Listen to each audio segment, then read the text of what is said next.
Let's talk about one of the most emotionally charged subjects there is, abortion, but in an unemotional way. Also, let's not touch on the question that most preoccupies discussion of the subject, whether abortion should be legal or illegal. The only question here is the moral one. Is ending the life of a human fetus moral? Let's begin with this question. Does the human fetus have any value and any rights? Now, it's a scientific fact that a human fetus is human life.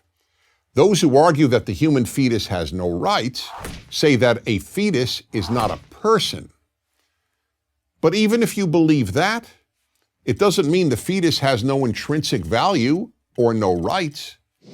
There are many living beings that are not persons that have both value and rights. Dogs and other animals, for example.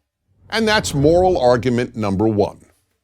A living being doesn't have to be a person in order to have intrinsic moral value and rights. When challenged with this argument, people usually change the subject to the rights of the mother, meaning the right of a mother to end her fetus's life under any circumstance for any reason and at any time in her pregnancy. Is that moral? It is only if we believe that the human fetus has no intrinsic worth. But in most cases, nearly everyone believes that the human fetus has essentially infinite worth and an almost absolute right to live. When? When a pregnant woman wants to give birth. Then society and its laws regard the fetus as so valuable that if someone were to kill that fetus, that person could be prosecuted for homicide. Only if a pregnant woman doesn't want to give birth do many people regard the fetus as worthless. Now, does that make sense? It doesn't seem to. Either a human fetus has worth or it doesn't. And this is moral argument number two.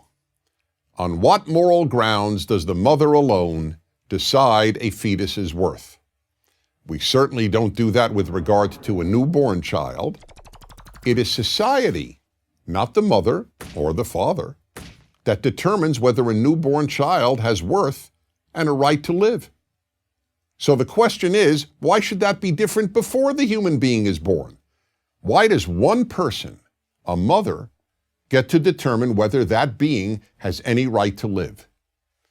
People respond by saying that a woman has the right to control her body. Now, that is entirely correct. The problem here, however, is that the fetus is not her body. It is in her body. It is a separate body. And that's moral argument number three. No one ever asks a pregnant woman, "How's your body?" when asking about the fetus. People ask, "How's the baby?" Moral argument number four. Virtually everyone agrees that the moment the baby comes out of the womb, killing the baby is murder. But deliberately killing it a few months before birth is considered no more morally problematic than extracting a tooth. How does that make sense? And finally, moral argument number five. Aren't there instances in which just about everyone, even among those who are pro-choice, would acknowledge that an abortion might not be moral? For example, would it be moral to abort a female fetus solely because the mother prefers boys to girls, as has happened millions of times in China and elsewhere? And one more example. Let's say science develops a method of determining whether a child in the womb is gay or straight. Would it be moral to kill a gay fetus because the mother didn't want a gay child? People may offer practical reasons not to criminalize all abortions. People may differ about when personhood begins and about the morality of abortion after rape or incest. But with regard to the vast majority of abortions, those of healthy women aborting a healthy fetus, let's be clear.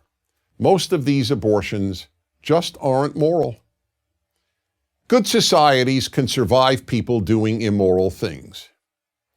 But a good society cannot survive if it calls immoral things moral. I'm Dennis Prager.